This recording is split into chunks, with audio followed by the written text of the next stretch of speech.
মানসুরা শিকদার আপনি লিখেছেন, প্রেগনেন্ট অবস্থায় কি আমল করতে পারি বোন?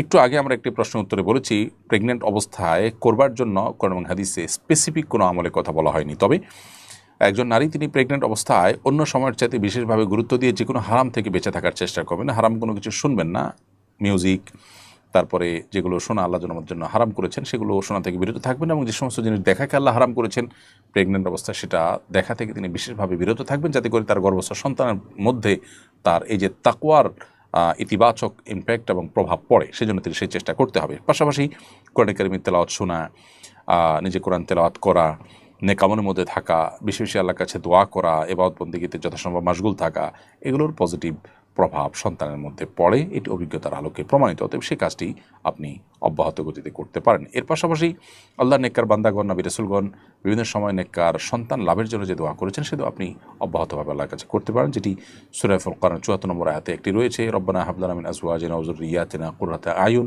ওয়াজআলনা লিল মুত্তাকিনা ইমামা।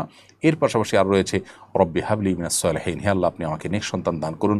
রব্বি হাবলি মিন লাদুনকা যুররিয়াতান তাইয়্যিবাহ ইন্নাকা সামিউদ দুআ, সে দোয়াটা আপনি করতে পারেন।